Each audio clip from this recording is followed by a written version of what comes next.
He's not in the back? Okay. Dow Godfrey? Okay. Stu Kroll?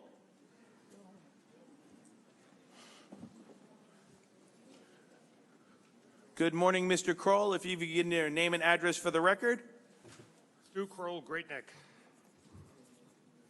We've now reached late September, and precious little has changed at the town shelter. Cats are still being fixed at a minuscule rate compared to the past. Many private shelters are fixing more cats without the benefit of a $5.5 million budget. A number of town council members here are either running for re-election or for a new office. Let's discuss your record on animal rights, so all animal advocates will be well aware of your accomplishments or lack thereof. Have any of you ever spoken out, when anything was going on at the shelter? The shelter was closed for a great period of time while everything else was open. TNR is virtually a contactless proposition. Why was it closed entirely for such a long period of time? Even now, it is operating at a bare bones level. Perhaps I wasn't paying attention when one or more of you spoke up on behalf of the animals. When Pastore gave the Utica facility a clean bill of health, when in fact the conditions were so horrible the Utica mayor was brought to tears, a Utica rescue group rescued many of our dogs. We respectfully ask this board to allocate funds to this group to help defray their expenses. Did anyone here even bring it up for discussion? The answer, of course, is no. It was never even broached. Perhaps it is necessary to cut expenses to the quick in order to funnel as much money as possible into the black hole of the general fund.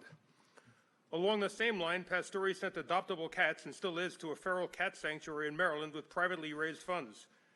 What minuscule number of cats are actually residing at the shelter at this point? Again, more money for the general fund. Mr. Clavin, you will no doubt shortly be making more campaign promises. Anyone watching this meeting should be aware of how your promises have worked out.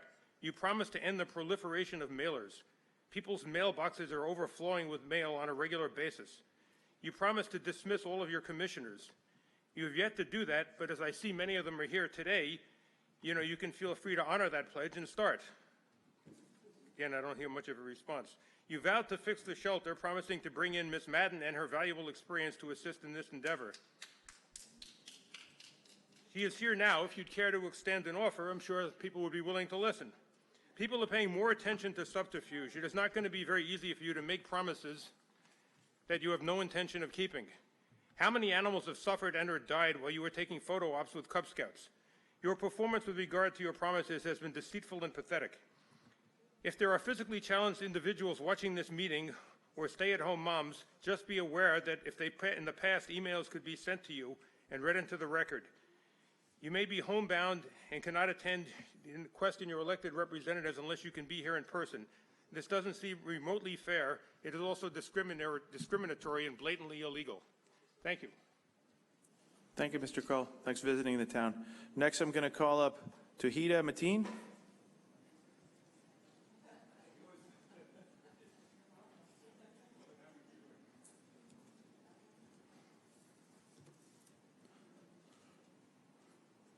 Good morning. If you give your name and address of the record, thank you. Hi, my name is Tahita Mateen, and I am I'm covering Nassau County for the United States Small Business Administration, the SBA. I am working in the area to talk about, this is stuck on my, to make sure that you share with your constituents that the SBA does have the Disaster Recovery Center open. Actually, it's the FEMA Disaster Recovery Center open. As it relates to businesses and homeowners and residents applying for assistance due to the effects of Hurricane Ida flooding. So I just wanted to, I also sent an email over to you as well, Supervisor, so hopefully you share that with everybody. If there's some way that I can get this on the website, that would be good, a link or something like that. Absolutely. Okay. Kathy Malone, Kathy, that's what my executive assistant, she's going to, in the back, you talk to her, we'll get all the information, get it out there for you. Okay, all right? Thank you. And thank you for your good work. Okay, thank you. I just want to mention that if there's any residents in here, the Michael J. Tilley Park at 1801 Evergreen Avenue, New Hyde Park, is the location if you need help in person. FEMA's there, SBA is there, The Coast Guard, I believe, is there. They have mental health services there. So it's like a one-stop shop if you need help to recover from the flooding as well. The deadline for residents to apply is November 4th if you have physical damage. So that's for homeowners and renters and business owners, November 4th.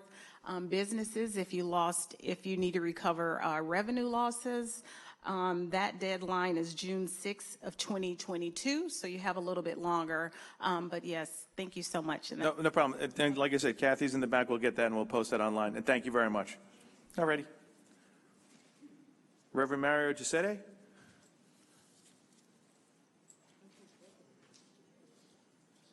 Okay. Tony Hall? Okay. Diane Madden?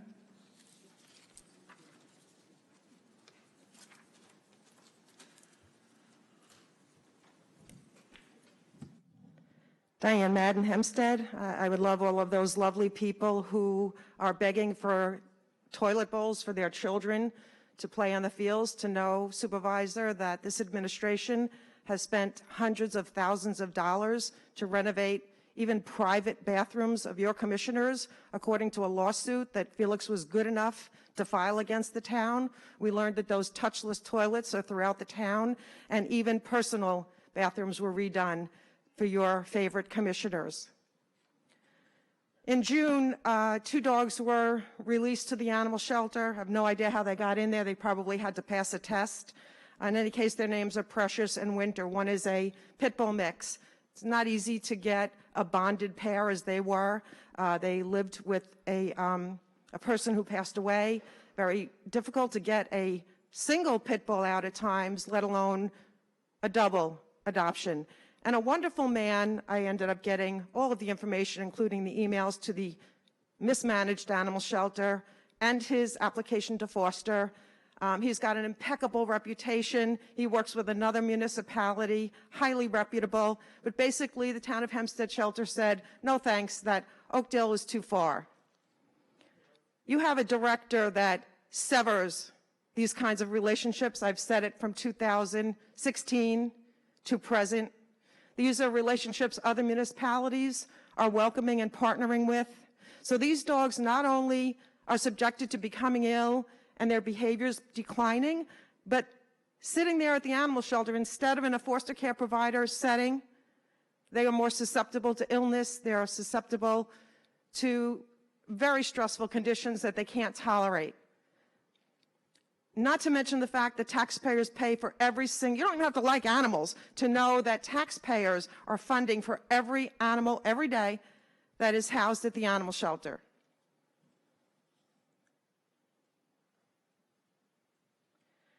I'd like to know what's being done about this. I'd like to know if this application is being revisited. I looked at the application.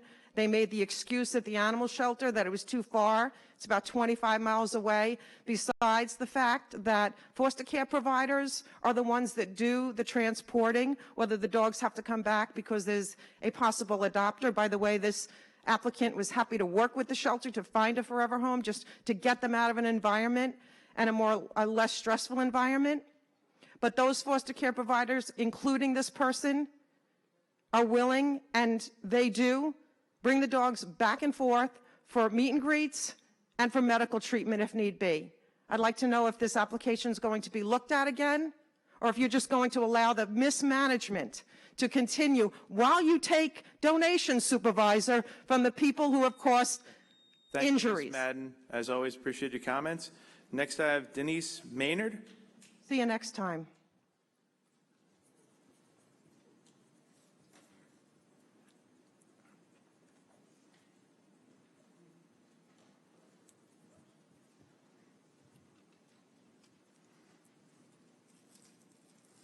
Good afternoon. And for your name and address for the record, thank you. Good morning, Denise Maynard Hempstead. Myself and my husband are 34-year Nassau County law-abiding and tax-paying residents that are seeking to live in a clean and sanitary environment. To bring to your attention that there is a homeless gentleman living at exit 20 South Eastbound of the Southern State Parkway. I have called the Village of Hempstead, I have called the Hempstead Police, I have called the State and Highway Patrol. Every time I make a call, I'm getting transferred around. I've called the Nassau County Executive Office, left a voicemail with no return phone call. I have photos of the gentleman living there. As of yesterday, I also called Senior Councilwoman Dorothy Gooseby's office and left a message. I believe she said her name was Miss Wingate. So again, I do have photos of the area, how unsanitary it's being kept. The police has come down because others have also called, and they seem to be able to not to do anything or choose to do nothing. And certainly, I'm sure he's probably using the public area as his bathroom. Now, that has to be unsanitary. And he's out here in the elements, and it's a shame to drive by every day and see that. And once I would like something to be done, I'm sure others also would like something to be done. That's Baldwin South Hempstead, right? Do you know if Nassau County asked anybody from social services? Do you know? No, I don't know. Okay, all right. Who's the local legislator there? Devon. It's either Devon. it's Devon or Devon Deborah Abrams, Mulay. yeah. So we'll ask them to have somebody from social services go down. Yeah, I know the area you're talking about, that state property. If the county could have somebody from social services go there and see if they could help the person, we'll reach out to the legislators and see what we can do. In the meantime, there's a lot of litter there. I'm sure if I was to keep in front of my house that way, or if I was to drive by and throw litter out of my vehicle, I'll be ticketed and be stopped. So, the buck just seems to be getting passed. You speak to one place, they pass it to somebody else. The best we could do is tell the county police. That's the county. Yeah, I'm sorry. So are you saying you want the individual ticketed, or I'm sorry? That's not my decision. I'm sure he needs to get whatever help he needs to get. Understood. So because if this is a similar situation that my office has gotten calls about, this is the exit or on-ramp. Is it the one right by Grand Avenue by South Hempstead, Baldwin border? Right, it's right before. Just north of the Rose Boulevard Firehouse. Right, it's right before when you leave in Hempstead to go into Baldwin, when you're going southwest on Grand Avenue, it's right before the sign that says, "Welcome to South Hempstead." Okay, yeah, so if, I'm trying to see, I don't think Matt's down here. If, I'm going to walk back, I'm going to get your information, and we will give you a call back either this afternoon or tomorrow, and I'll fill you in on what we've done thus far. And also, I want to know why it's so difficult. I live in the village of Hempstead, and I'm seeking a curb cut for a circular driveway, and I see other areas, other areas within the town of Hempstead, it's quite easy to get it. I call and find out how to get it if I was to live in South Hempstead, but in the village of Hempstead, they say in the frontage of my house is too small, and when I spoke to the inspector and I told the other people in the village have it, she tells me to give her the addresses and she'll see how come they have it. So basically, she's asking me to rat people out. Why are we part of the town of Hempstead and it's so difficult to get The village is its own separate entity. They have their own rules and regulations. They control all that. We have no say over that whatsoever. So if you want that, you'd have to go to Mayor Hobbs of the village of Hempstead. We have no control over any of the roadways or the buildings in an incorporated village like that. So you'd have to go to Mayor Hobbs. All right. Thank you. And like I said, the Councilman D'Esposito is going to follow up with you on that. Councilman Carini, do you mind if Melissa just grabs her information in the back? Was that all right? Thank you. Thank you very much. Next, I have Laura Wiggins.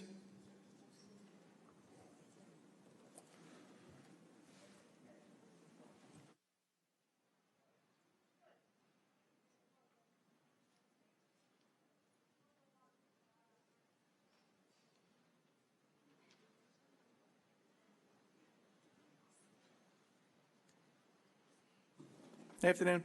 If you name and address of the record, please. Laura L. Wiggins, Uniondale, New York. I'm here to speak about the hamlet Uniondale.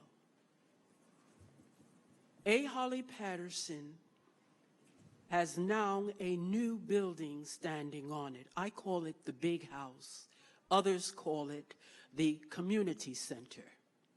I call it the big house because it has multiple rooms where if you had anywhere from 10 to 15 people in a room standing up, it would be overcrowded and you wouldn't have room to sit down. This is a community center. I come here to ask, number one, the community center, which is named John J. Burns, which is really Monsignor John J. Burns of St. Martha's Church. The community does not know, and I have asked the Nostrand Garden Association, because they're a civic organization, GUAC, which is basically two facilitators who are facilitating, but they act as a civic organization. Uniondale Community Council, which is a private company, but they act as a civic organization. I've asked and called a number of people because I'm trying to find out who is going to be responsible for the maintenance of the, quote, big house. Who gave the designation to a Mr. Greaves as being the person who is in charge of, quote, the big house? Mr. Greaves has not spoken to the community. I go to many of their meetings. The only time I've heard of any type of arrangements is when Dr. William Lloyd addressed, when he was superintendent of the Uniondale Free School District for 12 years, when he addressed the question of what happened to the, what was it now? The Ms. Wiggins, A. Holly Patterson is a county-owned facility. We have no control over that. What? And the land is the county, so we don't have any control or any say about any of this or the big house. That's a Nassau County question. Okay, there's just one point. A. Holly Patterson had by Supervisor Patterson of Hempstead the position of being governed in all aspects by the town of Hempstead. The A. Holly Patterson land of 72 acres was given to the people of Uniondale. I'm not disputing that. I'm saying A. Holly Patterson was a county executive, but that's county land. We have nothing to do with it. We have no say in it. A. Holly Patterson was never sold. I'm not disputing it, but that's an issue for the county. We have nothing to say, and so I wish I could help you on that, but you have to go to the legislators on that. Okay. Okay. May I just say one more? We have a very firm three, but I'll stick around and talk to you after if you want. Okay, so you stick around if you want to talk a little bit after. I'll stick around and talk to you. Okay. Felix Bercacci. Hey, Kathy. Afternoon, Ms. Bercacci. If you give me your name and address for the record. Felix Bercacci, Franklin Square. To find out how the town spent federal CARES Act funds, at the last meeting, Don Clavin said all you need to do is to look at the town's website. This is not exactly true. It is the first step, though. After you look at the town's website, you will see that the resolutions aren't very descriptive. You then come to Town Hall and ask a question, like I did last week, inquiring if the town used federal CARES Act funds to pay for concerts or movies. After you ask your question, you get the cold shoulder from Town Supervisor Don Clavin, who refuses to answer your question. You then foil the information and get a notice from the FOIL officer that the town cannot respond within 20 days, but sets a date in the future when they can respond. When that date passes, you ask the FOIL officer for a status, and you get ignored. You then appeal the decision, and you get ignored by the FOIL appeals officer too. You then ask Supervisor Clavin if you could get a status of your FOIL request, and he says he'll take it under advisement. Don also ignores all your emails asking for a status of your FOIL request. You then file an Article 78 court action, and like magic, the town begins to respond to your FOIL request for federal CARES funds. So Don got part of the process right. People do have to start looking at the town's website first, but that's only the first step in a long and very expensive process that residents need to go to find out how town federal CARES money is spent. And when you do get some data, you find out that the details from that data do not correspond to the resolution. So you find out that the town violated the open meetings law by not disclosing all the expenditures. On another issue, Don Durham refuses to respond to my request for a status of a FOIL request. He also refuses to abide by state law and send all FOIL appeals to the Committee on Open Government as required by law. The town is breaking the law. Don, so can I get a status of my FOIL appeal 2021-06303? And can you order Don Durham to send all FOIL appeals to Committee on Open Government as required by state law? Can you answer either of those questions?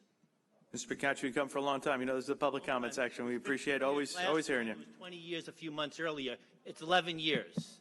It's 11 years, and you answer questions when you could get gratification from those answers. But because you're wrong on this, the town is breaking the law. They're breaking open meetings law. They're breaking FOIL law. And they're breaking the law of common courtesy.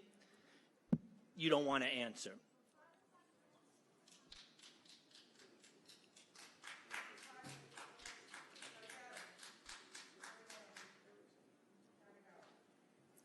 Okay, next I have Ms. Meriday.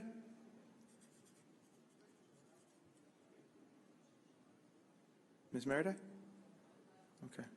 Next I have Valerie Lamp. It's signed in Valerie Lamp. I can't change it. I'm just saying that's what it says. Okay. Good afternoon. Name and address for the record, please. Good afternoon. Valerie Heffron, currently house hunting in the town of Hempstead.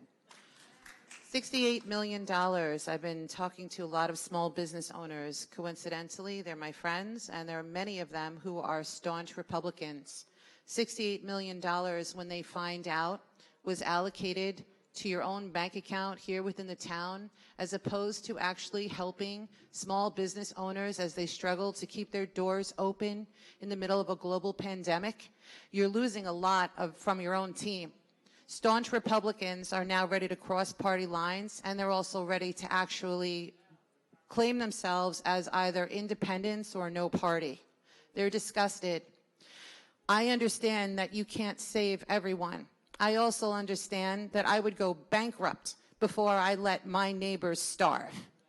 The reality is that that $68 million looks good on paper to Wall Street, which seems to be the priority here, versus to the mom and pop shops on Main Street, many of whom had to go into debt to be able to keep paying their payroll and keep their employees on. Many of them didn't make it. I've been driving up and down all these streets that I know so well, and I see so many empty storefronts, and it breaks my heart because every single one of those was someone's dream. I know what it's like to start a business and be an entrepreneur. I know what it's like to pick your colors, choose your logo, your tagline, your address, every little decision matters. And I'm quite frankly really disappointed, and I'm heartbroken, and that's one of the reasons I'm choosing to come back here, because I can't stand to just sit on the sidelines and watch. On a lighter note, I went to Riverhead the other night to advocate for the animals. It was refreshing to see that they're proud of the fact that they were first as a township to offer Zoom meetings. They were first to actually open their doors. And there was a gentleman there who asked on behalf of the disabled if they could also do hybrid meetings, because there were many people who are disabled or just unable to make the meetings. And their board was very accommodating and open to that. What a breath of fresh air. The disrespect that I've witnessed both virtually here and in person over the past 19 months is incomparable. The broken promises, sir, Mr. Clavin, you act like you don't know me yet. I have your cell phone. We used to speak all the time. Your broken promises go past the amount that Laura Gillen ever broke herself. And I just want to say one last thing. As the proud co-founder of a New York State Board of Elections registered multi-committee, I just got the paperwork, and we will be officially endorsing your opposition. Thank you. Thank you, Ms. Saffron. Doris Cook?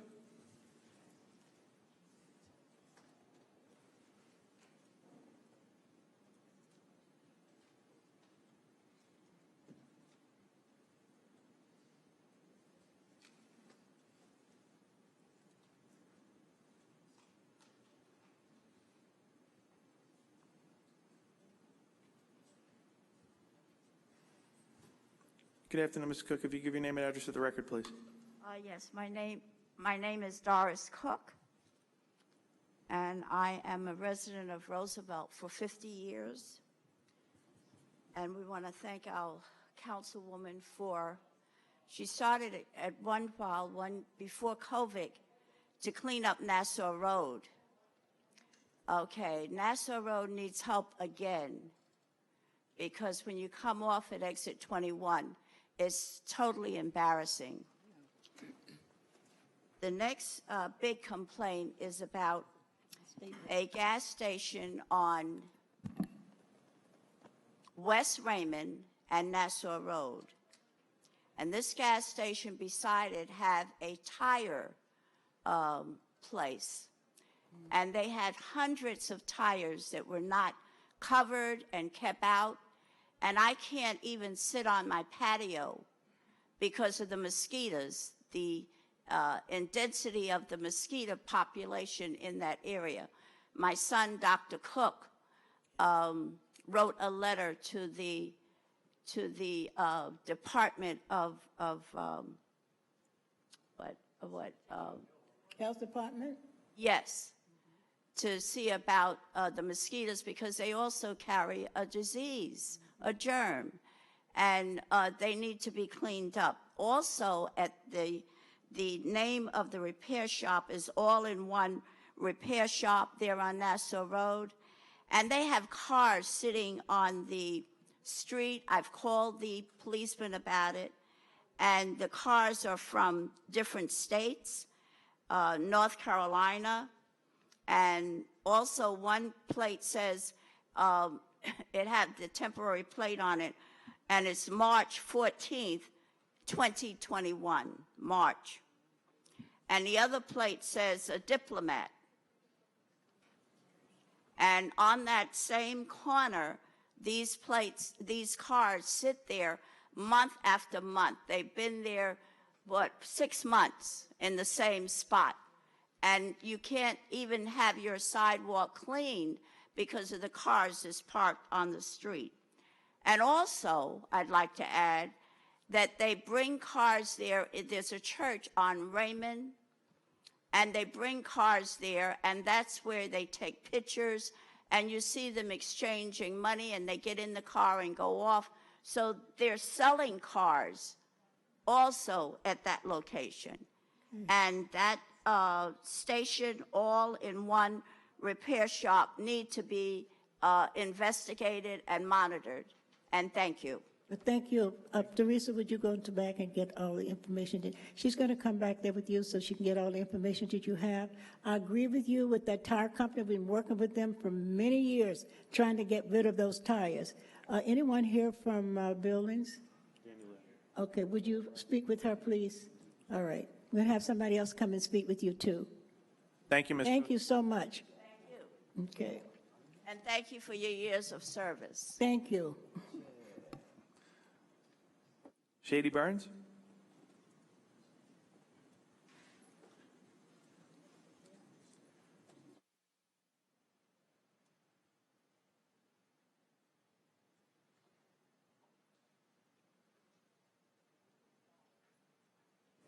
Good afternoon. If you give your name and address for the record, please. Shade Burns, 200 Fulton Avenue in Hempstead. Okay, so I'm here today to, I don't know if this is the right place, number one, to speak on this, but I'm here because I'm a homeschooling mom of 2, and I reside in the town of Hempstead. Per the New York State laws, I have the right to educate my children how I choose, whether it's sending them to public school or homeschooling, and I'm also aware of my right to the use of public accommodations without being discriminated against. I am also still aware that we are in a pandemic. So on Friday, September 11th, I went to the library. I was kicked out due to my inability to wear a mask due to my medical condition. I can't breathe properly. So they kicked me out. They called the police when I was just trying to obtain library cards for my 2 homeschool children. I am very disappointed with their actions, and I would also like someone to reach out to the library to revise their policies and to incorporate medical exemptions, medical mask exemptions, and I also have the disability exemptions for the executive order right here. If somebody can pass it to you guys. So you guys Which library were you at? Hempstead Library. Okay, that's controlled by the Village of Hempstead. Okay, so where do I go for that? Why don't we get the address for Village Hall of Hempstead? It's right down the block. We'll get that for you if you right after the meeting. If you can stick around for a couple minutes. Okay, that's it. Okay. All right. You know what? Why don't you go back right now, and I'll have somebody go back there. Billy Salmon, maybe you can go back there and give her the address for Village Hall at Hempstead. Wait, so would I have to come to like a board meeting for the village? Well, maybe you could go down and pass your thoughts to the mayor through the staff, and maybe they could, find a way to assist you. Bill's going to give you meet him in the back. He's going to give you the address for Village Hall, which is literally right next to the library. Okay. All righty. I don't have any other slips. Is there anyone else here in attendance that hasn't signed in that would like to be heard? Yes. Okay, if you give your name and address for the record, please. Yes, I did also sign in for public comment. Bonnie Garone, Rockville Center. 2 things. I wasn't planning to talk about this, but following up on what Diane Madden said, anybody who's ever had a pet or likes animals or even has a heart can imagine what it's like for these 2 dogs whose owner died and then they end up in the shelter. One's a pit bull mix. So, the likelihood of that animal getting adopted or fostered is lower than most. You've got somebody who, out of the goodness of their heart, has offered to do this. Would one of you please intercede and let these 2 bonded animals go to foster care in Oakdale? I mean, how hard is it? Do any of you have pets? Do you care about animals? Do you have a heart? Could you please think about that and see if you can intercede? But the main reason I'm here is that at the last session, Mr. Clavin, you mentioned, I think at least twice, that Newsday said that you were transparent with CARES money. Now, I don't agree with them, but let's look at what when they thought they could see what you did with the money, let's look at what they said about it. In September 28th, 2020, an editorial said, quote, Clavin has the ability and the responsibility to help Nassau help Hempstead Town residents while hanging on to enough to meet his own needs. And at a time when the pandemic should override politics, that's the decision Clavin should make, end quote. Then, on January 25th, 2021, a Newsday editorial said, quote, the law shouldn't have given the town of Hempstead this money. And once Hempstead got the money, it should have distributed it with an eye toward fairness that reflected need and not politics. So, Mr. Clavin, when you cite Newsday as saying you did a great job with the CARES money, have the integrity to tell the public the whole story, because this is what they saw when they looked. Thank you.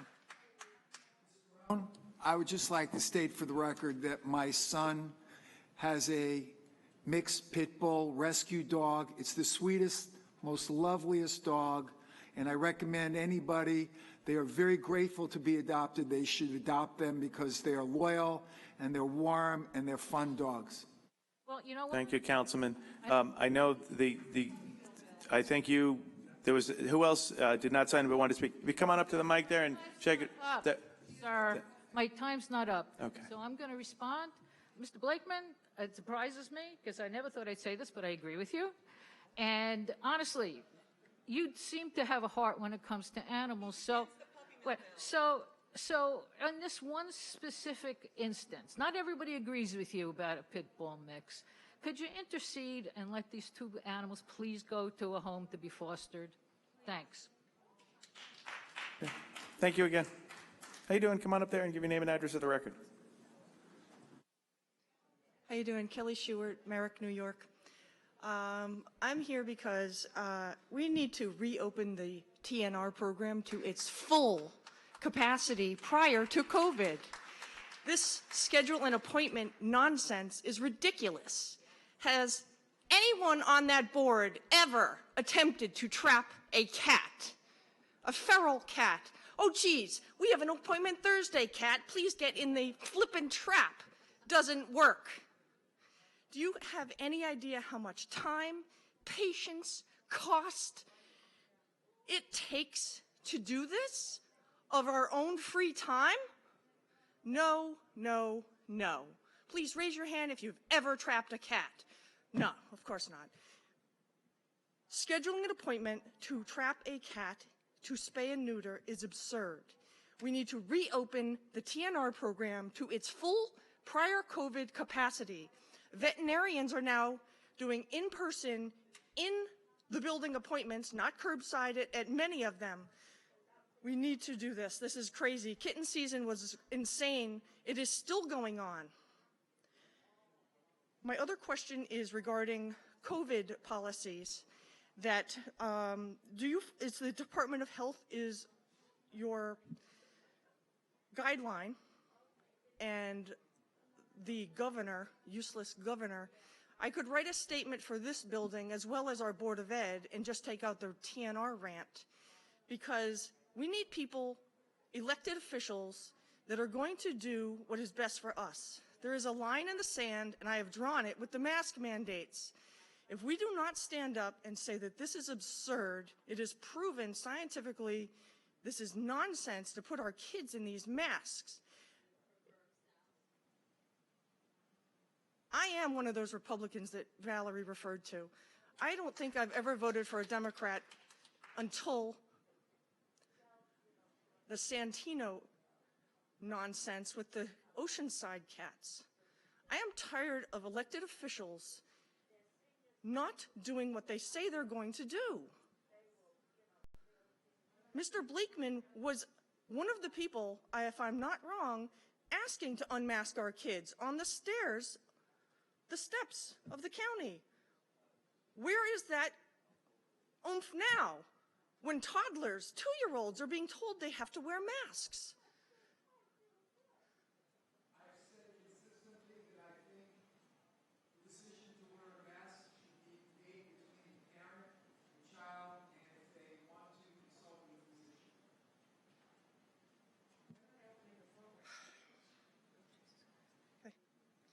And we can all say and talk as much as we want, but until somebody actually stands up and says enough, it's going to keep going on. Next will be get in line for your vaccine, or you're not going to have a job, or you're not going to be able to go in this building. Oh, wait, that's already happening in New York City, and nobody is putting their foot down.